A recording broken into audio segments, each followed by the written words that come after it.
Fala galera, aqui quem tá falando é o Fire. Aqui é o Mozendia. E hoje nós vamos falar de um tema, no mínimo clássico. Um dos heróis mais fenomenais dos anos 70 ou 60? 70, né? Acho que é 70. Dos anos 70. Pra isso a gente trouxe um cara que disse pra gente e depois mostrou pra gente que sabe tudo sobre o Spectreman. E esse cara é o Alexandro. Ou Ali. Oi gente, tudo bom? Eu sou o Alexandro, mas me chamem de Ali, que é até mais fácil. Então tá, eu já vi que eu já errei o nome dele no começo. Ai. Então nós vamos falar de Spectreman, ou eu sempre falo Spectreman, é o jeito certo de falar mesmo? No Brasil é Spectreman, né? No Japão era Spectroman. Spectreman. Planeta a Terra, cidade Tóquio. Como todas as metrópoles, Tóquio se acha hoje em desvantagem na sua luta contra o maior inimigo do homem, a poluição. E apesar dos esforços das autoridades de todo o mundo, pode acontecer um dia que a terra, o ar e as águas venham a se tornar letais para toda e qualquer forma de vida. Quem poderá intervir? Spectreman! Vamos lá, Tóquio, né? A gente tá em Tóquio. E eu acho que, assim como os Estados Unidos é o alvo americano que representa o mundo, Tóquio representa o mundo no Oriente, né?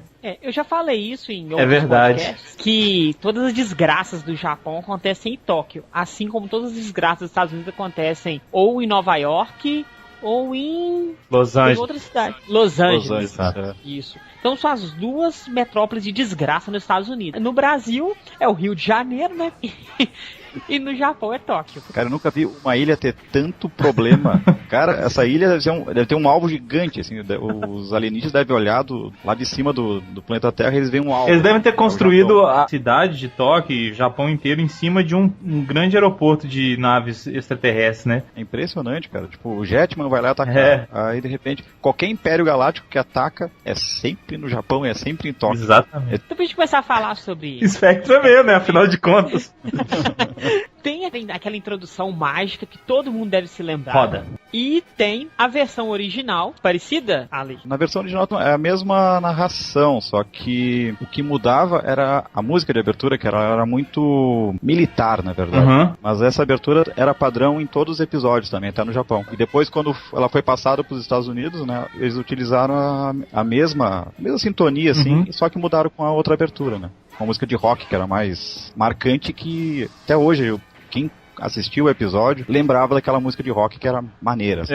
Isso que eu ia te perguntar, por que a música americana ficou mais famosa? É por isso, né? Porque o ritmo era mais legal, era mais animado e tal, é isso? Não, é que é quando a produtora, que foi a responsável por comprar os direitos lá nos Estados Unidos, ela viu que tinham 4 aberturas pro seriado. O seriado, durante o percurso, ele começou com um nome, continuou com outro e acabou com no final que o herói acabou tendo o nome da série, na verdade. Sério? Sim. Eu sei que a série era bem voltada pro Dr. Gore, mais do que pro Spectreman, né? Sim, tanto que eles projetaram seus vilões, porque na época que foi gerado o seriado, que era o início dos anos 70, o que era um grande sucesso era o Planeta dos Macacos. Isso que eu ia falar. Não dá pra falar que não tem referência. Foi inspirado totalmente no Planeta dos Macacos. Tanto que o primeiro nome do seriado era Macaco Espacial Gore. Que legal. E era focado basicamente nele e no Caras, né? E teve o episódio piloto que foi gravado até com um ator que anos depois, fez o seriado Regresso de Ultraman. Naquele período, o episódio piloto ganhou o nome de Shoujin Elementman. Seria o Homem Elemento. E o uniforme do Elementman seria vermelho e prata, né? Como se fosse se basear no Ultraman. Né? O ator era o Hideki Go do Regresso do Ultraman. O ator era o Girodan. Agora, isso que você falou do Ultraman, qual é a influência do Ultraman no Spectreman? Ou o contrário. Ou o contrário.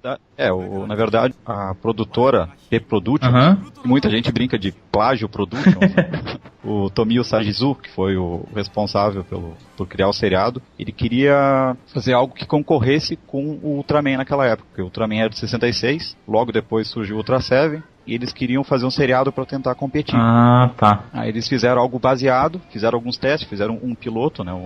Quem estava comentando, um episódio piloto em que o Gore era bem curto, eram 15 minutos. Tem até hoje disponível na internet, talvez eu consiga o link pra passar depois. Se conseguir, por favor. Tinha 8 minutos. O Elementman teria um visual todo vermelho, diferente do que se tornou o Spectrum-Man, né? Uhum. E ele enfrentava uma espécie de dinossauro que o Gore ressuscitava, e ele enfrentava o dinossauro num stop motion assim, assustador.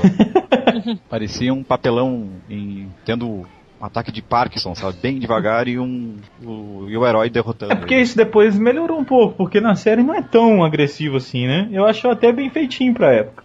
Mas e como foi a audiência do Spectrum-Man no Japão nessa época? Porque fez o episódio piloto, pelo episódio piloto que eu vi, não teria nenhum doido suficiente pra poder comprar a série. É igual comentamos no cast dos Jovens Tatuagens de Beverly Hills, que o cara tem que ser muito burro e muito doido pra apostar numa série dessa. Então, assim, o piloto de Spectrum-Man não cativa ninguém. Não cativou, tanto que eles fizeram as mudanças pra tentar vender a série de novo, né? Aí quando ela estreou no dia 2 de janeiro de 71, ela entrou com o nome de Gore, o Homem Macaco Espacial.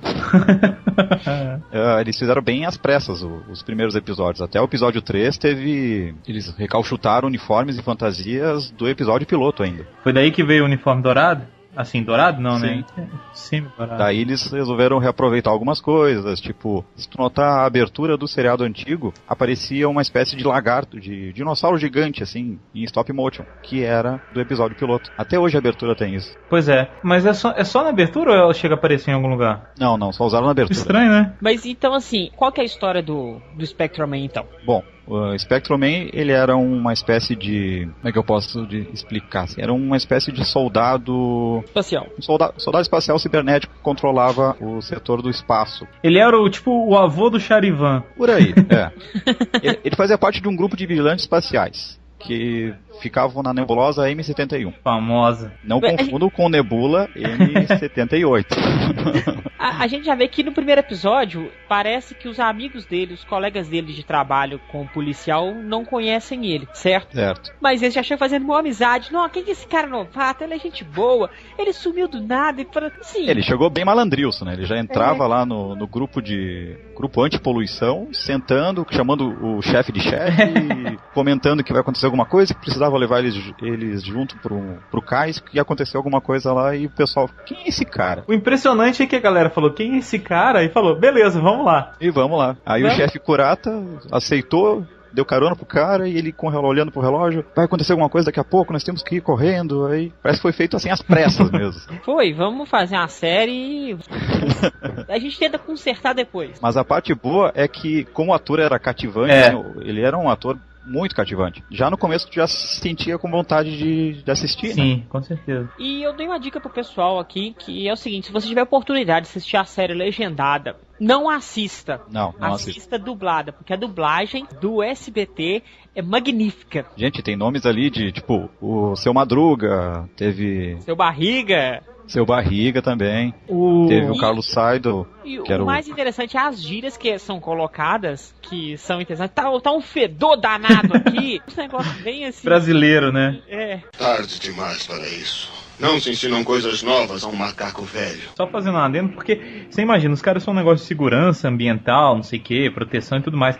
Se chega um maluco, cara, se eu trabalho num negócio desse, se chega um maluco e fala comigo assim, vamos ali, não sei o que, eu sou amigo da galera, só um minutinho, eu pego a arma de dentro da gaveta e dou um tiro na cabeça do cara, velho. Não tem chance. Lembre-se que eles não tinham armas. É verdade, eles não tinham armas, mas... Mas se tu olhar o escritório, no primeiro episódio tu notar que tem umas paredes rachadas, tem uma parede amarelada, tem um cartaz de um menininho pescador, assim, assustador, uma parede. Aí tu vê, nossa, que escritóriozinho merreca. Por uma coisa que seria tão importante. É verdade. Que é o grupo anti-poluição. Ainda mais lá, né? Ainda mais lá. Sim. Isso mostra que a AP Productions não tinha muito dinheiro. Ou melhor, recurso. Não tinha muito recurso. Acho que eles gastaram tudo no uniforme do Spectrum-Man, é verdade. Antes da gente continuar, deixa eu só fazer uma observação pessoal. Gente, a gente vai falar e vai zoar da série e tudo mais, mas isso não quer dizer que a gente não goste, tá? Porque os odiadores, os haters e fãs chiitas podem ficar com raiva da gente. Não, nunca falar isso. A série era muito Exatamente. boa. Ela tem, assim, essas coisas, mas é porque realmente não tinha recurso e tudo mais, e ainda conseguiram fazer uma série legal. Então isso é só uma adendo. Por exemplo, eu acho que Cybercops é uma das séries mais feias já produzidas no universo. É muito horroroso. Exato. Mas é uma das que eu mais gosto. É só pra vocês verem que a gente não tá... E é umas que tem uma das séries que tem o roteiro mais coeso. Exato. Tipo, uma coisa que acontecia num episódio, ela se mantinha em outros, sabe? Tinha uma cronologia boa. É o melhor roteiro de Tokusatsu antigo, na minha opinião. Aham, com certeza. Então é só pra vocês verem que a gente não tá aqui pra denegrir, e sim pra comentar e rir um pouco, porque tem algumas coisas engraçadas mesmo por causa da época. É isso. Podem continuar, gente. E falando na questão de cronologia, uma coisa que o seriado do Spectrum Man tinha era uma cronologia. Uma coisa que acontecia em 2, 3 episódios, ela se mantinha. Um exemplo é o clássico episódio que o Spectrum Man ele é exilado. Sim. Porque ele tenta defender um casal que tinha sido contaminado pelo Gore, e os dominantes resolvem exilar ele. Mesmo assim, ele volta do exílio contra as ordens dos dominantes, e aquilo é lembrado no outro episódio. Faz link, né? Faz link, os episódios tem conexão. O que é mais interessante em Spectrum Man é que ele faz um misto ponderado e interessante de drama com humor. Sim, sim. As cenas de humor eram todas carregadas com o Caras. O que era, assim, era muito engraçado ver o cientista brilhante, como o Dr. Gore, ter um banana que nem o Caras. Nesse caso, banana é literalmente quase. Sendo que esse banana era, por incrível que pareça, era o chefe militar do planeta. Olha que bizarro isso. Agora, é engraçado também que, assim, macaco louro, né? E mímico, né? Isso me lembra Pete Bitoca. Pete Bitoca. E mímico, muito mímico. Muito, não, o cara era rei ali. Apesar que quando dava o close, era bom ver que ele era mímico, porque era assustador aquela boca dura se mexendo. O boneco do Fofão ou do Patropi se mexia melhor, muito sabe, melhor aqui no Brasil. Agora, falando ainda dos episódios e da forma como elas são apresentadas, os episódios são fechados em mini arcos, né? Sim, são arcos de 2 episódios, e teve alguns episódios que eram de 3 episódios. O que a Toei veio a fazer depois com os Kamen Rider. Depois de muito tempo. Depois de milhões de anos. Não só em Kamen Rider, a gente vê também em Sentai. Sim, não. A maioria dos Sentais, eles são divididos em 2 episódios que formam um arco, depois vem um episódio filler. Isso. E volta. Mas é sempre mais ou menos a fórmula tá sendo essa. Agora é interessante como isso deixava, eu me digo como criança que assistiu o episódio, como a gente ficava querendo saber mais, sabe? A gente ficava curioso e a gente ficava ansioso pelo outro dia pra ver a conclusão do episódio. É sempre assim, cara, os episódios que duram mais de o tema dura mais de um episódio, sempre são os mais legais. Por exemplo, Chaves em Acapulco, etc. Essas coisas, a gente sempre fica doido pra saber o que vai acontecer, né? Digamos, vocês não lembram daquele tempo, mas naquele tempo tinha esse seriado do Spectrum Man, que era sempre em 2 partes, e também tinha o seriado do Batman, dos anos 60, que passava nesse período no SBT. Do Adam West. Isto, que aí também acabava do mesmo jeito. Será que vai acontecer alguma coisa? Como o Batman vai enfrentar? Não perca no próximo episódio. Essa fórmula é uma fórmula americana de seriados, não é não? Sim. Então só que o Spectrum Man pegou essa referência dessas fórmulas dos seriados norte-americanos para poder produzir esse episódio duplo. Por incrível que pareça, eu acho que isso era uma coisa exclusiva deles, porque eu acho que naquele tempo eles não tinham uma difusão tão grande, assim, não tinham um compartilhamento de ideias tão grandes, sabe, de informação. Mas foi patrocinado. A Marvel patrocinou 2 Sentai. Tá. Foi, se não me engano, já falaram, acho que foi Denzima e Sanvulca e Battle Fever. Battle Fever é de qual ano? É antes de 72, é depois de 72. É depois. Ih, meu filho. Estamos bem longe, imagina, a gente tá em 71. Tipo, o concorrente direto do Spectrum Man naquele tempo era Ultraman. Foi em 79. Nossa, não, tá longe. Bem longe. Então aí a gente tinha, aqui no Brasil a gente tinha o quê? Tinha o Batman e o Spectrum Man ali direto, né? E no Japão era o Ultraman. Isso. E no Brasil, quando começou a passar na TV, pela minha memória de infância, né? Eu assistia no Bozo. Quando eu assistia no Bozo, eles faziam assim, um dia eles passavam o Spectrum Man, no outro dia o Ultraman. Mas você assistiu na década de 70 ou na década de 80? Eu assisti na década de 80. Você assistiu então na TVS? Isso, que na TV Silvio Santos. TV Silvio, oi! A série chegou a passar completa na década de 70 na Record? Passou completo. Eu tinha um amigo meu que era mais velho e ele assistiu completo. Mas disse que passou muito rápido, não sei se eles picotaram ou passaram poucos episódios. Eu lembro que no SBT ela passou inteira e ela, passava que nem Chaves, passava um ano inteiro, depois passava de novo. Mas como tinha mais episódios, tu podia assistir de novo, assim, e fazer de conta que era outro episódio que não tinha visto. Tipo Cavaleiro Zodíaco. Isso. Imagina, uns 59 episódios. Nossa, é uma série grande, né? Uma série muito grande. Hoje em dia seria até quase inviável, né? 63 episódios, né? Aqui no Brasil alguns não passaram, né? Uhum. A questão é a seguinte, eu acho que o Brasil, hoje em dia, ele tá começando a adquirir a cultura de fora. Olha, seriado é um episódio por semana. Não passa tudo de uma vez, não. Que senão o cara vai assistir rápido e vai falar assim, pô, acabou, e aí, então assim, agora as séries estão vindo, antigamente as séries vinham pro Brasil e elas passavam tudo direto, parado. Hoje em dia não, você vê que tá passando Dexter, CSI, parece que a SBT comprou os direitos de True Blood e várias outras séries, e eles estão passando um episódio por semana. Não, e não tinha essa cultura assim de ser temporada, de ser tudo certinho, era o que tinha ali, eles iam repetindo, e às vezes compravam um pacote com 30 episódios, a série tinha 90 e eles passavam só aqueles 30 e iam repetindo. Sim, era diário porque não tinha muita produção de material nacional, né? Exato. Contava nos dedos os seriados que passavam que eram feitos no Brasil. Né? Era sorte de quem conseguia ver uma série completa. Sim, tipo, eu tive sorte de conseguir ver todos os 39 episódios do Ultraman. Aí. E tive sorte de ver todos os episódios que passaram no Brasil do Spectreman, né? Por exemplo, eu acho que na TV eu nunca vi Cybercops completo, nem sei se passou completo. Olha, deve passar completo na TV Ubra aqui. Que...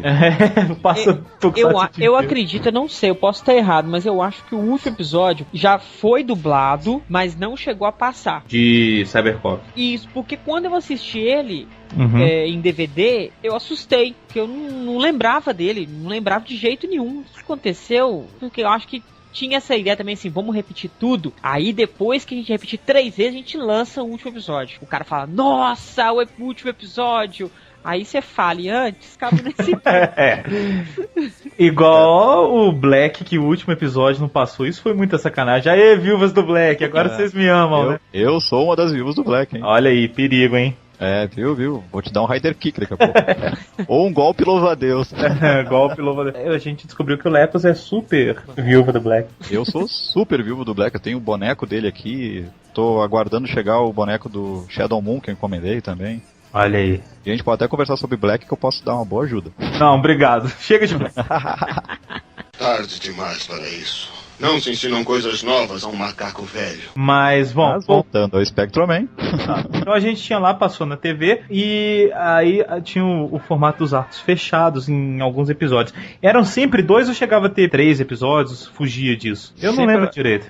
Geralmente eram 2 episódios. Sempre o começo do plano do Gore, o andamento, uma parte clímax, e tu ficava naquela. O que vai acontecer agora? Tipo, teve um episódio que era o mistério que vinha do Egito. Dr. Gore, do nada, chegou no Egito e enfeitiçou a Esfinge, e a Esfinge criou vida e começou a vir pro Japão.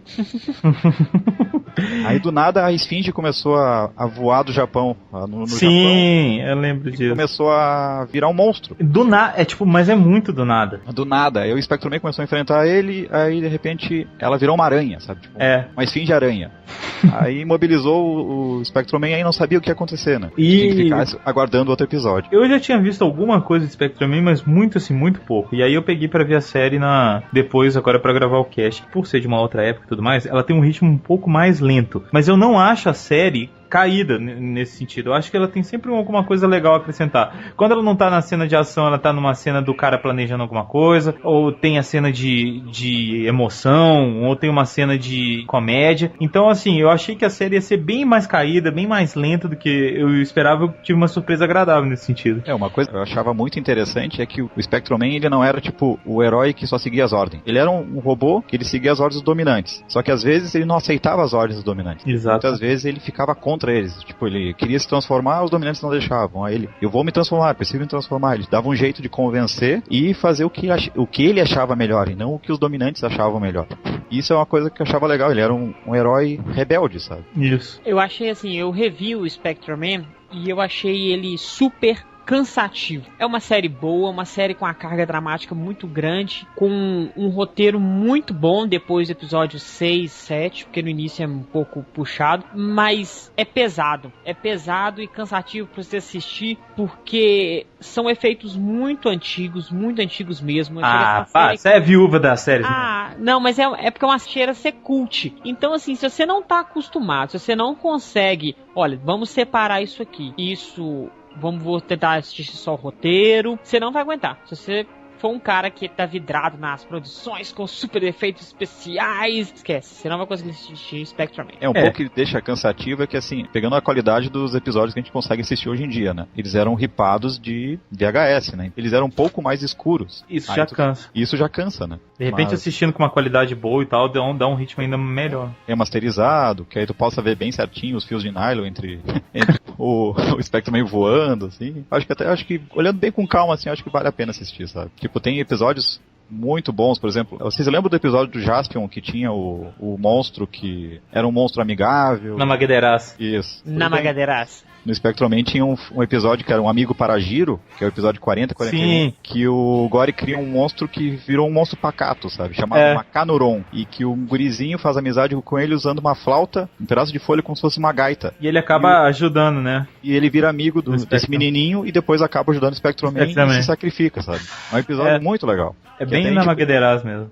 Que no caso era Macanuron, né? Daí tu encontra alguém viveu os anos 80 e tu pergunta, aí os caras falam, Macanuron, não vai embora, Macanuron, sabe? Não, eu acho que a série realmente vale a pena. O Mozart, ele é uma viúva da modernidade. Ele é o contrário. Por exemplo, tinha um episódio lá que era o Vampiro do Espaço, que o Spectrum Man enfrentava um vampiro, que era o Vordalak, que ele, no final, ele não tinha como enfrentar o vampiro, o monstro ficou gigante, e ele conseguiu pegar uma cruz vira uma espada e ele enfrenta o vampiro, sabe? Tipo, uns episódios, assim, totalmente sombrios e com muita ação, sabe? Então. Tarde demais para isso. Não se ensinam coisas novas a um macaco velho. De onde será que eles tiraram a ideia de fazer... Eu sei, teve o Ultraman influenciando de cara, mas de onde será que eles tiraram essa ideia de coisa de poluição, do roteiro, e ter um macaco gigante, das influências do planeta dos macacos? Como é que será que os caras pensaram em fazer o Spectrum Man? Você tem uma ideia disso, Ali? Por incrível que pareça, cara, eu não entendo de onde eles tiraram esse roteiro. Eu também eu parei pra pensar, assim, da onde que veio essa viagem, porque ela é uma meia mistureba de coisa, né? Sim, é uma mistura de Planeta dos Macacos com o problema da poluição, enfrentando um monstro gigante, um herói cibernético que vem do espaço. É um roteiro que hoje em dia seria mirabolante, assim, até ridículo, mas naquele tempo era uma coisa, assim, inesperada, né? Chamava atenção justamente por ter essa variedade de... Eu acho que eles pegaram a ideia da poluição pra poder fazer um link ao Godzilla, que sempre fez muito sucesso no Japão. Que é o rei dos Tokusatsu, né? Tipo, o Tokusatsu começou com ele, né? Exato. O avô, né, dos Tokusatsu. Tanto que um desses monstros, tem mesmo esse que eu te falei, o Macanuron, ele é muito parecido com o Godzilla. Só que ele tem uma barbatana e ele é muito parecido com o Godzilla. Só que ele era meio simpático. Não, o Godzilla também é simpático, ué. Não é tão simpático, mas é. Mas tá sempre com os dentes de fora, né? O problema é esse, né? Tá sempre pronto pra cuspir um raio ali e matar a galera. Que eu posso contar também de alguns episódios que me foram marcantes naquele tempo, era tipo Contatos Imediatos de Quarto Grau. E tinha um alien que era uma espécie de gomo gigante com um olho ciclope, sabe? Com um olhão, sem braços e só com 2 pernas. E que corria muito rápido. E ele entrava no corpo das pessoas. Aí a nave dele cai na Terra, o Gory cria um monstro cabeção com 2 olhos que, em vez de lutar, dançava. E o Spectrum Man derrotou ele bem fácil, só que o monstro precisava de um cérebro. E aí o Gory contatou esse alien Zunon, e esse alien possui o corpo do monstro e quase derrota o Spectrum Man. E no final tem um duelo entre os dois que é bem interessante. Teve um outro episódio que era o Vingador, que aí tem um garoto que ele é atropelado e fica em coma. E na cama dele, o subconsciente cria um monstro com a cara de um semáforo. E na cabeça dele. Isso. E esse monstro ganha vida e tenta se vingar do motorista que atropelou ele, sabe? E o Spectrum Man não consegue entender porque não é um monstro do Gory. Ele tenta derrotar esse monstro semáforo e não consegue. E no final eles conseguem descobrir que é o subconsciente do guri, queria se vingar e tal. Tem uns roteiros muito bem bolados, sabe? Eu acho legal também aquela coisa dele ter que pedir permissão pros... Como é que chama? Os dominantes. Os dominantes pra poder se transformar. Isso deixa uma tensão, porque não é sempre que eles deixam, né? E a gente fica assim, ai meu Deus do céu, deixa ele transformar que ele precisa, senão ele vai morrer e o planeta vai ser destruído. Isso também dá uma tensão legal pros episódios, né? E mostra que o cara é um robô macho, né? Que tem que se virar sem a transformação de vez em quando, ou quase sempre. Isso é bem legal. Isso eu achava muito legal. E depois a transformação, tipo, daquele grupo de combate à poluição acaba virando um grupo anti-monstros. Aí eles já começam a usar helicópteros, já tem umas pistolas de laser, umas bazucas, um capacete ridículo com um semáforo na cabeça. Mas... E aí foi dando um retorno financeiro pra série, falou assim, agora a gente pode investir em algumas coisas coisinhas pra dar um up. Nisso então, já aconteceu a mudança do nome do seriado, né? Que aí até lá era, até o episódio 40 era o Gory, o Homem Macaco Espacial. E depois do 40 virou o Spectrum-Man. Tarde demais para isso. Não se ensinam coisas novas a um macaco velho. Bom, aí a gente foi, aí vou voltar aqui um pouquinho no herói, a gente já falou dele, né? Então ele é um robozão que é responsável por cuidar de uma área espacial, não é isso? Na verdade ele era o responsável pelo setor onde moravam os simioides lá, que era o planeta do Dr. Gory. Como o Dr. Gory fugiu e veio pra Terra, aí ele foi encarregado pelos dominantes de tentar resgatar o Dr. Gory. E por que ele fugiu? O bicho tava pegando no planeta dele? O que era? Ele tentou fazer um golpe de estado. Era um planeta pacífico na constelação de Sagitário, no planeta Epsilon. E ele tentou fazer um golpe de estado usando o cérebro dele, que ele era, digamos, o simioide mais inteligente. E ele foi condenado a ser lobotomizado, sabe? E o Caras, que era o braço militar dele no golpe de estado, conseguiu tirar ele da prisão e os dois fugiram pra Terra. Aí quando ele chegou na Terra, ele ficou impressionado com toda a maravilha que tinha no planeta e ao mesmo tempo indignado por tudo que os homens estavam fazendo no planeta. O próprio Gory, né? Na verdade,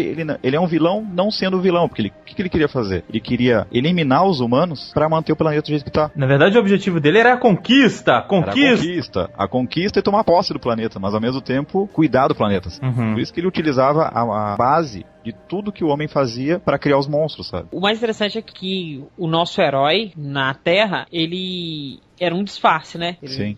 Ele não podia falar pra ninguém que ele era o Spectrum-Man, porque se ele falasse ou se alguém descobrisse que ele era o Spectrum-Man, ele tinha que voltar imediatamente pra nebulosa M71. Mas por quê? Também não sei. Isso é uma coisa que eu nunca entendi. É um pacto, né, da galera lá. Não, com certeza ele ia ser morto. Sabe por quê, ô Mozart? Eu sei muito bem porque a gente devia adotar isso no Senpu, porque senão ele ia dar spoiler. O Mozart, ele devia ser banido também, se ele desse spoiler. Isso é uma coisa que eu achava muito engraçado. Mas o Mozart nem fala muito spoiler. Tá louco. Tá louco. Isso é porque ele viu muito Denoda, ele sempre vai e volta no tempo. Só vê antes de todo mundo e fala pra todo mundo. Apesar que atualmente eu tô tão atrasado com os Tokusatsu que eu tô sendo vítima da minha própria arma do passado. Bem feito. Não vai mais poder pegar o Dan Lyler de novo. Não tô podendo. Então, assim, ele tinha a forma humana e a forma robótica. A forma robótica é a forma original dele. Isso. E quais armas que ele tinha? Ele tinha o Spectro Flash, que era o raio mortal dele, né? Que tinha as cores do arco-íris, daí que vem o nome, que deu o nome dele pro Brasil e no mundo, né? GLT? É quase isso. Porque quando ele enfrentou o primeiro monstro, ele ficou dando volta ao redor do Redorian, que era o nome do monstro, que era um elefante gigante com um monte de tentáculo e que soltava gás ácido. Ele ficou voando ao redor, na forma normal dele, e ficou soltando esses raios que começaram a aparecer como se fosse um arco-íris. E a TV filmando lá, apresentando ele, assim, falou, olha, esse misterioso ser com esses raios coloridos, Spectrum-Man. Aí pegou. Ficou nisso. Por causa do espectro de luz. Espectro de luz que ele assumia quando dava os raios, né? Ele tinha uns shurikens, que eram muito legais, que eram umas estrelinhas ninjas, no formato do cinto dele, que é uma espécie de disco solar, né? Que eram coloridas. Isso era uma coisa muito legal, que até quando a gente era criança, a gente pegava, cortava de papelão, fazia e brincava de shuriken do Spectrum-Man. Era legal. E ele guardava no cinto e ele tirava e jogava os shurikens. Né? Ele tinha as Spectre Blades, que eram lâminas que saíam da luva dele, lâminas afiadas que ele usava para cortar, decepar os monstros, que ele usava bem pouco, mas quando usava também eram mortais. Ele teve uma espada e um escudo que os dominantes enviaram para ele para enfrentar, se eu não me engano, foi o Vordalak, o vampiro espacial, e uma espécie de revólver que ele recebeu num episódio que não foi dublado no Brasil. Só tem o original japonês. Eu não entendo por que eles não compram a série inteira, né? É dinheiro, né? Que fica mais barato, será? Eu acho que sim. Apesar que um episódio que passou no Brasil, ele tinha sido censurado no Japão, porque ele era muito violento. Tinha uns vampiros, os relógios vampiros que sugavam o sangue das crianças, algo assim. Foi considerado muito violento. Aí passou aqui, mas não passou lá. Aí teve esse caso que foi o inverso, né? É engraçado isso, né? Mas se fosse comparar com os seriados de hoje, não me lembro de algum seriado que tenha mais de 60 episódios que passou no Brasil. Eu também não. Eu acho que o Spectrum-Man nisso ele ganha. Ele tinha algum veículo? Eu não lembro disso. Não. Não, Teve alguns episódios que ele se machucou muito, aí os dominantes levavam ele pro disco, e ele ficava numa espécie de disco espacial sendo consertado. Ah, tá. É por isso que eu lembro que ele tava em alguma nave. Tem um episódio que ele se machucou muito, os dominantes levaram ele pro disco e lá ele ficou esperando chegar o substituto. Só que o substituto não tava chegando, não podia vir a tempo e o Gory já tava, digamos, azucrinando total em Tóquio, né? Aí ele convenceu os dominantes a voltar pra Terra. Aí mostra um pouco do disco, aí mostra bem de relance, assim, um dos dominantes com a máscara parecida do Spectroman, só que bem no escuro, assim. Pouca coisa mostra, assim. Nunca mostrou muito, né, Não, os dominantes só lembra de ver no céu aqueles dois planetas Júpiteres, um do lado do outro, assim. E aquele barulhinho, que era muito legal. Era bem legal, né? Era característico, né? A gente sabia que ia ter. E aquela voz bem pesada, Spectroman, são os dominantes falando. Eu achava muito legal. Prepara-te para a batalha. Eles eram meio, totalmente, assim, dialeto bem forte, assim. Spectroman! Spectroman! Esta é a voz dos dominantes. Um monstro surgiu na Baía de Tóquio e agora se dirige ao Monte Fuji, destruindo tudo que encontra pela frente. A criatura espelha um gás altamente corrosivo e tóxico. Assume tua forma de robô e intercepta imediatamente esse organismo. Que ninguém te veja durante tua transformação, ou teu valor para nós se extinguirá e serás liquidado. Desejamos-te sucesso em tua missão, Spectreman. Prepara a tua transformação.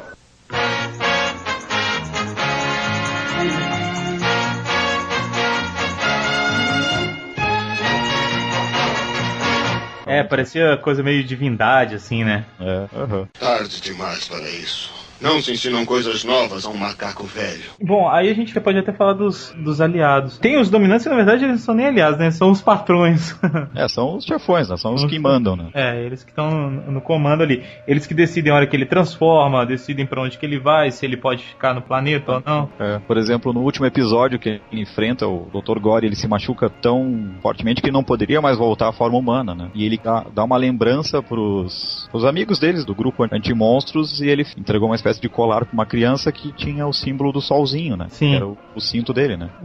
Aí ali tu via que ele tinha uma parte humana mesmo sendo um bom robô, né? É tipo Metalder, né? Foi um episódio de despedida até interessante, sabe? Porque tu não imaginava um herói, tipo, partindo sem se despedir de ninguém, né? É verdade. Ele acabou ficando amigo mais da menina, né? Esqueci o nome dela na série. Acho que era... Deixa eu ver se eu lembro do nome, porque trocou de atores várias vezes. É verdade. Eu acho que era a Minnie. Isso. Teve a Minnie, teve a Kimi e depois teve a Yumi. Nos primeiros episódios, elas falando, até que ele é bem gatinho, hein? Não sei o quê. Aquilo ali devia ser super moderno pra época, né? Super assanhado e tal, das meninas falando. Uma coisa interessante é que essa dublagem do Kenji, né? Que é o ator que é o Spectroman, né? Sim. Foi feita pelo Luiz Nunes. E ele até contou que essa dublagem que ele fez foi que garantiu ele criar o filho dele, que recém tinha nascido, sabe? Olha isso. Foi digamos, o ouro pra ele, sabe? Ele tá vivo até hoje? Tá vivo até hoje. Ele tem uma empresa de publicidade. Olha aí. Em Campinas. E ele trabalhou com dublagem até 80, sabe? Depois ele parou e começou a trabalhar com publicidade. E ele já fez mais vozes, né? Fez alguns episódios do Pica-Pau, ele fez Chaves também. O mesmo locutor do Spectreman é o locutor do Pica-Pau, né, cara? Sim. Que é pai do Garcia Júnior. É legal demais já aquela voz, cara. É muito característica de série mais antiga e desenho antigo e tudo mais. É tão bom. E apesar dos esforços das autoridades de todo o mundo, pode acontecer um dia que a terra, o ar e as águas venham a se tornar letais para toda e qualquer forma de vida. Quem poderá intervir? Por isso que a gente fala, vejam, assistam o Spectreman com as vozes dubladas, porque a dublagem é um espetáculo à parte, é muito legal. O estúdio que dublou o Spectreman naquele período era o estúdio Maga. É o estúdio Maga que o Marcelo Gastaldi, que tem a voz narra os episódios, né, fundou pra poder fazer o Chaves logo depois, né. Exato. Tem praticamente a galera do Chaves toda ali, né. Sim, se tu notar no vozerio, tu escuta todos os dubladores do Chaves. Os dubladores, é muito legal o vozerio. Esses detalhes são muito bons de ficar assistindo, cara. Até por isso a série vale a pena também. Dá aquele ar de nostalgia, sabe? É bom. Naquela época, tipo, os anos 80 eram... Tu ficava em duas TVs, ou era Globo, ou era... SBT. Porque naquele tempo a Manchete não era, digamos... Ainda não era Era a Manchete. E tu ficava entre o Bozo ou a Xuxa. E o Bozo tinha, além de toda aquela coisa da nostalgia que o Bozo fazia, que deixar... Sempre era engraçado assistir o Bozo. E tu ficava na expectativa de ver ou o Ultraman, ou depois o Ultra Seven, ou depois o Spectroman, sabe? Aí tu ficava naquela de... Muitas vezes se confundiam, as pessoas se confundiam porque achavam que o Ultra Seven e o Spectroman era quase a mesma coisa. Que eles passavam intercalados, um dia outro, sabe? E depois lá perto dos anos de 86 por ali, que ele começou a fixar só o Spectroman. Só ele, né? Uhum. Eu sei que é idiota perguntar isso pra você, ô Alexandre, mas qual que você gostava mais? Ultraman, Spectraman, Ultra Seven? Cara, Spectroman. E por que, assim? É porque o que eu tô te perguntando é por causa do seguinte, o que vai fazer a galera que tá escutando preferir assistir essa série do que os Ultra, Família Ultra, por exemplo? Um é a dublagem, né? Uhum. A outra é o herói ser muito, muito humano, sabe? Tipo, entendi. Quando ele tá na forma humana, além do... O ator o Tetsuo Narikawa era muito cativante. Ele tinha um sorriso, assim, espontâneo, ele era meio malandro, a dublagem fazia ele ser um típico malandro brasileiro, sabe? E isso tornava atraente, sabe? Diferente do Ultraman, que tu via que ele era um cara, era um bom moço, que ele era meio reservado, e não podia ter muito contato com as pessoas, porque ele era o Ultraman, que estava utilizando o corpo do hospedeiro humano. Aí tinha essa diferença, sabe? E os episódios do Spectroman eram mais focados nele mesmo, sabe? Não no monstro do mês, sabe? Isso que eu achava muito interessante. Eu sou ilustrador, né? O primeiro desenho que eu fiz na minha vida, por que pareça, foi a máscara do Spectroman, porque eu era fissurado por ele. Legal. Chegou a ter quadrinhos do Spectroman aqui no Brasil, eu acho. Eu tinha mais ou menos uns 10, 11 anos quando comecei a assistir, né? E fissurei no Spectroman. E naquele tempo, logo depois, em 86, eles lançaram uma revistinha pela Block, que era a editora responsável pela Rede Manchete. Sim. E como naquele tempo não existia essa questão de licenciamento, né? Não era tão explícito assim, eles lançaram a revista Spectreman. O Spectreman era azul e cinza. Sério? O nome dele era Kenzo, não Kenji. Ah, tá. Eu vi isso. O Dr. Gore não tinha o cabelo loiro, tinha o cabelo preto. O Caras não aparecia muito e as histórias eram mais abrasileiradas, assim. Eram meio diversificadas. Mas também eram legais de ler, sabe? Saíram 30 edições no Brasil. Foi disputada a tapa essas edições. Eu vou até dar uma dica, assim, já que falou de quadrinhos. Quem morar em BH, na Gibiteca, que é ali na... depois da Rua da Bahia, subindo um pouquinho a Rua da Bahia ali, contorno, sobe a Rua da Bahia, vocês estão ali. É lá em Simão. Isso. Quem for lá vai encontrar quadrinhos dos Changeman muito antigos que eu não tinha visto esses em lugar nenhum. São 3 edições, eu acho, que tem lá, mas não pode levar pra casa, né? Tem que ler lá. Tem que ler lá. Mas é muito legal, vale pela nostalgia. Que era da Ebal esses aí. Eu acho que sim, eram os primeiros, ainda era aquele gibizão. Então é muito legal, vale a pena, assim, quem tiver em BH. E, enfim, vou ver se eu vou lá uma hora e tiro pelo menos umas fotos pra gente postar no Sempu. Mas, enfim, aí você tá falando que era ilustrador, foi o primeiro desenho que você fez e tudo mais, teve os quadrinhos aqui. Será que teve quadrinho lá no Japão também? Mangá, alguma coisa do tipo? Teve uma série de 6 mangás. Naquele tempo os mangás tinham mais ou menos umas 100 e poucas páginas. Então era maior, né? Teve 6 volumes lá. Mas o sucesso do mangá lá não foi lá muito grande. O seriado fez muito sucesso no Japão. Chegou a ficar equiparado com os Ultra? Sim, ele bateu a concorrência do Regresso do Ultraman. Olha aí. Que é o Ultraman Jack, que também passou no Brasil logo depois. Isso. Ele foi, digamos, de todos os plágios do Ultraman, ele foi um dos que mais fez sucesso no Japão. Pena que a P-Productions faliu e não seguiu adiante. Porque logo depois que eles lançaram Spectroman, eles lançaram Lion Man, que é a mesma produtora do Lion Man. O último episódio do Spectroman mostra a prévia do começo do seriado do Lion Man. Do branco. Lion Man branco. Isso. Logo depois fizeram o laranja e depois a P-Productions teve um falecimento. Foi depois do laranja, né? Olha só. Pois é, e apesar de poucos recursos, as séries eram bem legais, né? Pelo que a gente tá vendo aqui. A Spectreman, os 2 Lion Man. É uma pena mesmo que ela tinha. Tinha uns roteiristas muito bons. Não sei se alguém conhece aí o Lobo Solitário. Sim. Mangá. Teve alguns episódios do Spectroman que foram escritos pelo Kazuo Koike, que é o roteirista do Lobo Solitário. Olha que legal. Ele fazia parte da equipe de roteiristas da P-Productions. Ou seja, por isso um pouco daquele aspecto mais humano, mais dramático, vem disso também, né? Dos roteiristas. É verdade. O Spectraman, você sabe a ordem dele aqui no Brasil? Assim, passou o Ultraman, depois ele foi qual o Tokusatsu, assim, qual o número do Tokusatsu na ordem? Ele foi o terceiro. Ele foi o terceiro. Foi o terceiro. De heróis que ficam gigantes. Tá. A gente não pode esquecer do Godzilla. Do Goldar. A gente não pode esquecer do Robô Gigante. Heróis do Espaço. Os Vingadores do Espaço. Nessa ordem, se a gente for contar os Vingadores do Espaço como alguém que fica gigante, então o Spectroman foi o quarto. Tá. Tarde demais para isso. Não se ensinam coisas novas a um macaco velho. Ale, tem alguma curiosidade legal de Spectreman que você conhece assim? Uma curiosidade bem interessante, por exemplo, todo mundo que assistiu nos anos 80, nos anos 70 também, lembra da abertura em inglês que passava, que era fantástica, né? Like a flame, faster than a plane, a mystery with the name Spectreman. A abertura é curta, mas é um rock muito legal, que era de uma banda chamada, que era Mystic Moods, nome da banda, que a produtora contratou para fazer a abertura em inglês. E é uma curiosidade interessante que eles eram uma banda hippie, eles tinham poucas músicas e a maioria era instrumental. E o instrumental da abertura do Spectreman, eles têm uma música chamada The 50th Day of Forever, que utiliza toda a parte instrumental da abertura do Spectreman, só que como ela é uma música longa, é uma música para viajar e escutar, sabe? Essa é uma curiosidade muito interessante do Spectreman, que a abertura dele foi usada como base de uma música de uma banda hippie. Isso é bem interessante mesmo. E, sei lá, deve ser por causa da parada de proteger o meio ambiente e tudo mais, né? É, acho que os caras gostaram da ideia e o Flower Power pensou mais alto aí, eles, vamos fazer a abertura de vocês. Faça amor, não faça guerra, né? É, que a abertura era muito show. É verdade. E comparado à abertura em japonês, que era uma marcha meio militar muito triste.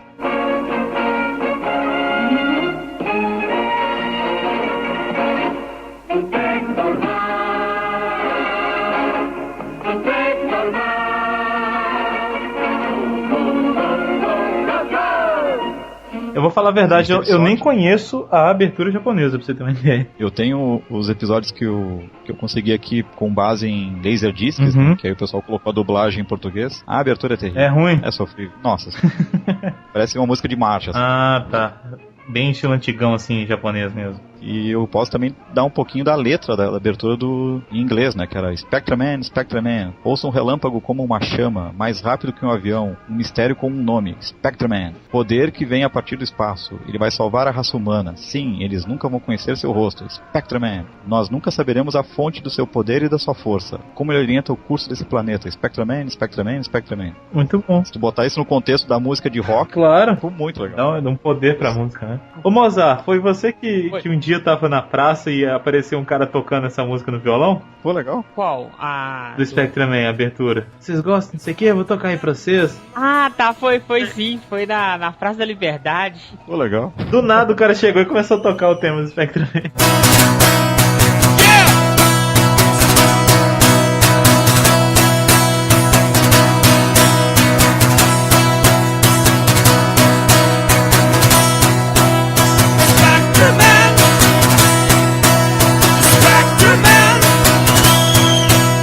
Spectreman no violão. Caramba. Um abraço pro cara, né? Eu acho que dificilmente ele deve estar ouvindo o cast, mas...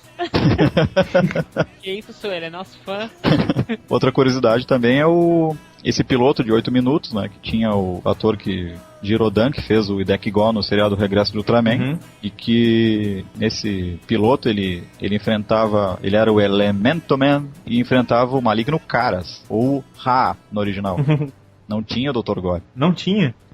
Não tinha, o visual do herói era vermelho e prata. Bem Ultraman, né? E a outra curiosidade, todo mundo sabe, foi o ator Tetsuo Narikawa, né? O Kenji, né? Que faleceu em 2010, né? Olha aí, o cara é velhinho já, né? Dia 1º de janeiro, e que ele era um grande mestre de karatê, né? Ele foi o fundador, foi o presidente da Liga Nacional Japonesa de Karatê. O cara sabia realmente lutar. Ele era um grande lutador e isso eles nunca aproveitaram em nenhum episódio. E é engraçado como é que, além de ser isso, o cara era um ator legal e era carismático. Isso é muito bom. Tá precisando ir pra Globo.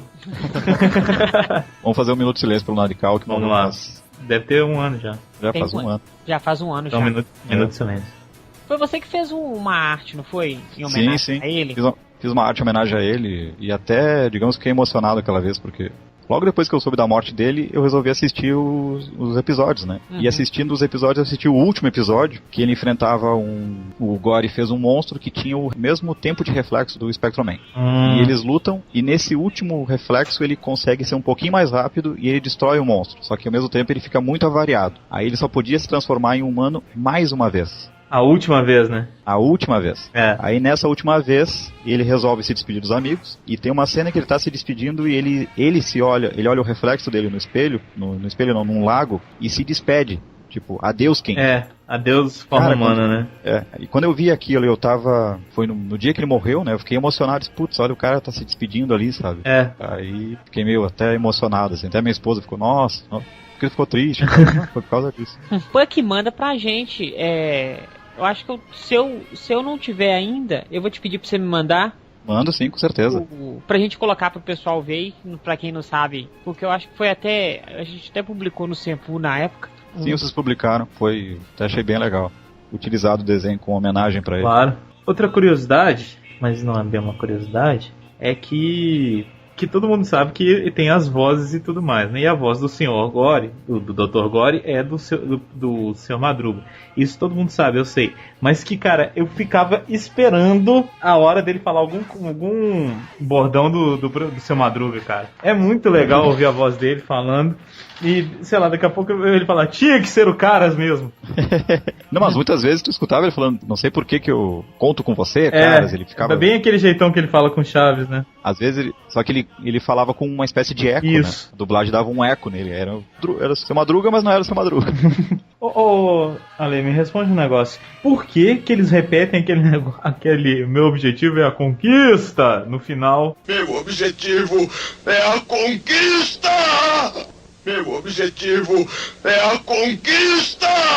Porque assim, o pessoal quis fazer esses DVDs de divulgação, né? E eles usaram como base os Laserdiscs do mercado japonês. Certo. Lembrando, o Laserdisc é bem anterior ao DVD, né? Sim.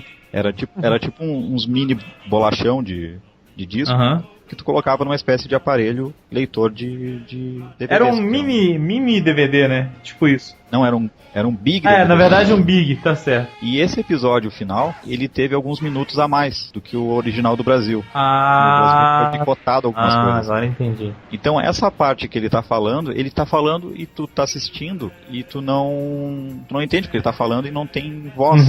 Porque eles usaram essa imagem do Laserdisc. Aí eu acho que o pessoal na hora de montar o áudio repetiu. O meu objetivo é a conquista e ficou repetindo, né? E ficou, né? Virou esse... E é repetido mesmo, não é o cara que falou mais de uma vez, eu acho que é repetido. Não, é repetido mesmo na hora do que foram acrescentar a imagem em cima da dublagem. Isso ficou famoso, os caras até no Nerdcast lá, os caras discutiram isso, falaram tudo mais.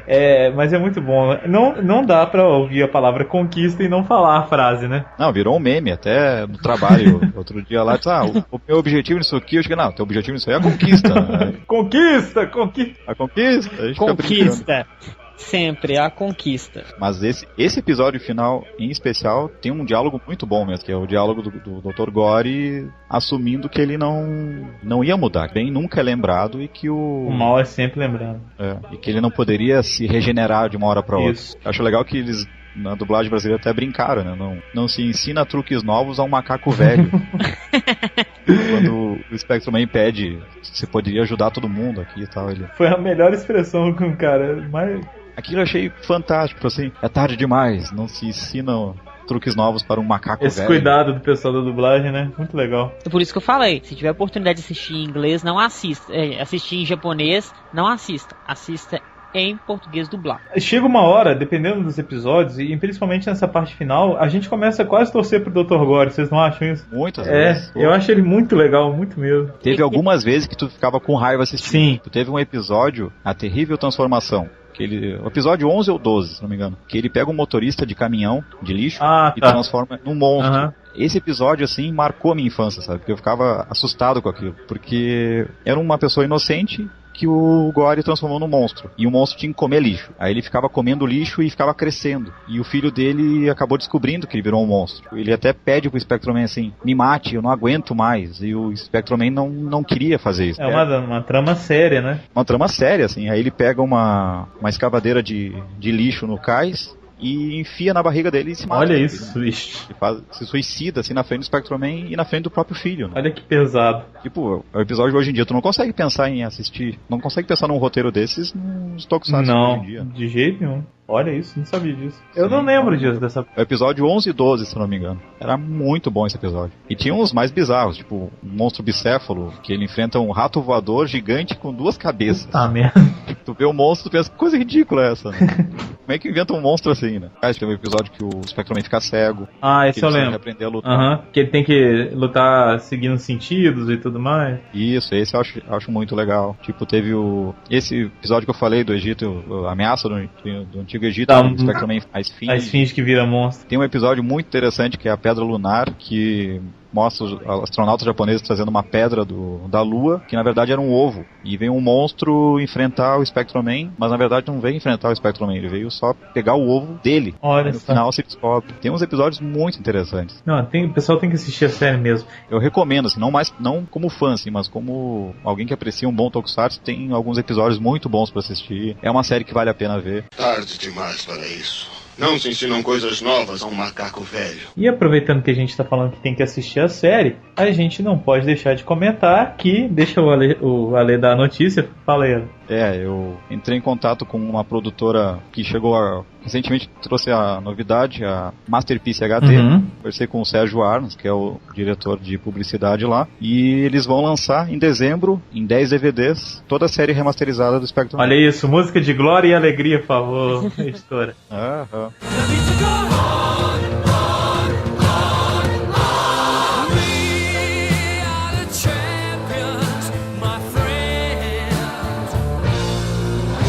Obrigado. Mas, cara, isso é muito bom. Aí sim. E além do Spectrum-Man, eles vão lançar toda a série do Ultraman, que agora é pra julho. Pra julho, os primeiros episódios em todas as A primeirona, completa. A primeirona de 109 episódios. Olha aí. E depois, Ultra Seven. Putz. Ou seja, a nostalgia vai correr solta até o final do ano. Eu acho que eu vou ficar bem pobre até o final do ano. Nem me fala. E você acha que eles vão conseguir a dublagem original? E ele disse que ele tava negociando com o SBT a questão de utilizar a dublagem original. Cara, se não deixar, eu vou lá brigar com o Silvio Santos na casa dele. É que aí tem um problema que tem alguns dubladores que faleceram, aí a coisa é meio complicada. Mas o legal é que, assim, ele tava me comentando que eles vão lançar cada disco da série, tanto do Ultraman quanto do Spectrum-Man, com cards colecionáveis com imagem dos monstros, com imagem do herói.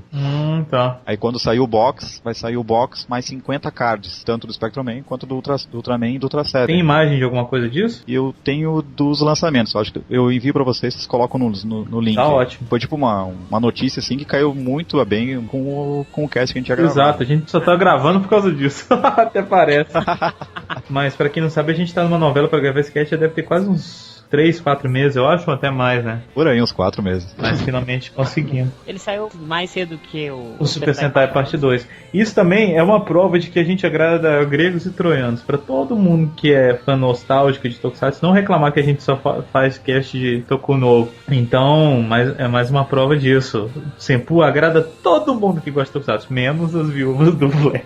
Opa, olha que eu me olha aí. Vocês vão ter que falar do Black, porque em dezembro vai sair finalmente no Brasil o Black em DVD. Ih, pode contar com a minha não compra.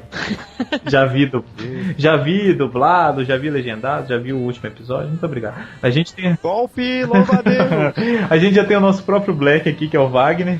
Então, tá ótimo. Uma coisa que a gente pode comentar também era um pouco do efeito de transformação do Spectrum-Man, que eu achava muito legal, que era tipo um raio-x. Ah, é boa, pode falar. Que o Kenji, para se transformar, ele levantava a mão pra cima e pedia: dominantes, as ordens. Aí vinha um raio dos dominantes e faziam tipo um raio-x que mostrava o Cyborg por dentro. Se tinha algum osso quebrado, coisa do tipo. Não, mostrava as partes mecânicas assim, e ele acabava se transformando com aquilo, sabe? Eu achava a transformação, eu achava muito legal. Porque tu via como ele era por dentro. Isso pode ser uma preocupação inacreditável, né? Porque, por exemplo, se acabasse a bateria do raio no meio, ele ia ficar só a metade transformar. Ficar só a carcaça.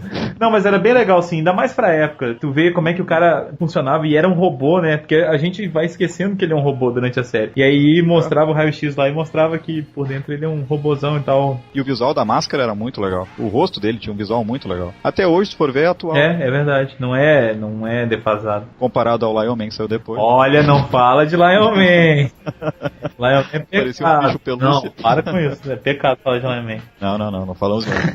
Eu ainda vou fazer o cosplay de Lion Man. Só falta o cabelo crescer porque eu tô com uma barba gigante, mas enfim. Tarde demais para isso. Não se ensinam coisas novas a um macaco velho. Bom, acho que a gente pode encerrar aqui. O Alexandro ou Alexandro, ou menino que grava o cast com a gente do Spectraman. O cara tem muito o que falar ainda. Se vocês quiserem, ele vai deixar o contato aí pra vocês perguntarem tudo do Spectraman pra eles, porque o cara sabe bastante coisa. Ele já mandou muita coisa pra gente. Até se depois a gente puder publicar aquelas coisas que você mandou pra gente, seria bem interessante, porque tem muito material ali. Então, com certeza. Eu queria agradecer a presença do nosso ilustre convidado, mais um convidado novo pra vocês. E a família Senpu vai só crescendo, né? Espero que eu tenha agradado, né? Claro, não, e a gente vai fazer mais casts aí. Ele já tá convidado pro de Kabuto, que vai ser só ele e o Mozart, eu não vou nem participar. Cara, por que pareça, Kabuto é muito bom, cara. Tô assistindo, tô impressionado. Vai dar discussão isso. É só um Raider bonito. É só um Raider bonito. Só um Raider bonito. Kagami. É melhor ser um Raider bonito que um Raider de passagem. Mas eu não gosto de Decade, eu acho Decade uma desgraça. Eu gosto de Decade. Olha aí, eu não posso falar. O cara gosta de Decade, Kabuto e Black. E fala mal de Lion Man. Olha o perigo. Não falo mal do Lion Man. Só acho ele um bicho de pelúcia com uma espada. Mas carinhoso do Tokusatsu. O Lion Man, ele seria uma série magnífica se ele não transformasse. É verdade. Mas eu gosto dele de pelúcia. Mas se ele não se transformasse, ele ia ser o Lobo Solitário. É, praticamente isso. Lobo Solitário laranja. Qual que é o problema de ser o Lobo Solitário? Já existe um. Ele ia ser o Leão Solitário, né? Gosto muito de te ver, Leãozinho. Gosto muito de te ver, Leãozinho, caminhando sob o sol.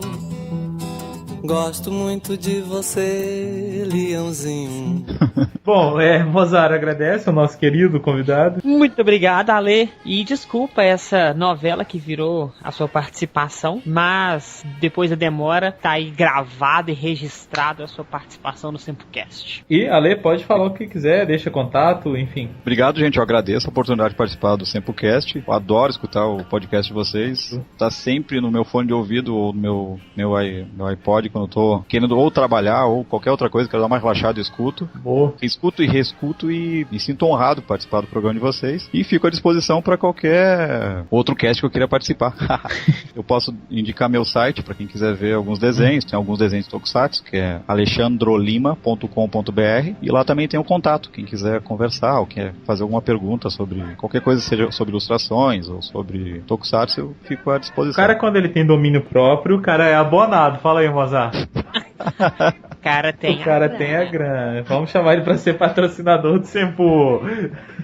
Agora não posso, vou ser patrocinador de uma linda princesinha que vai nascer em setembro. Olha, meus parabéns. Que dia de setembro, já sabe ou não? Perto do dia 11, se não cair nenhuma torre. O Fire é do dia 4, então com certeza vai ser uma menina gente boa. Até aproveito pra dedicar esse cast à minha filha. Laura, eu te amo. Eu pensei que você ia dar o nome de Patrine, cara. Fiquei decepcionado agora. Mas Laura tá ok. É um nome bonito. E fico à disposição, quem quiser me convidar pra gravar um cast sobre Ultraman Mebius, sobre Kabuto, sobre Agito, que eu gosto muito também. Como assim, quem quiser? Agora isso é exclusividade de Senpu, meu filho. Acabou. Opa. Quem quiser, olha o cara, velho. Mas não, então beleza. Valeu e muito obrigado quem escutou. Fãs de coisas novas como Mozart, não fiquem bravos com a gente, porque a gente já gravou muita coisa nova. Então, os fãs antigos merecem, inclusive as viúvas. Muito obrigado, valeu pessoal. Até o próximo cast.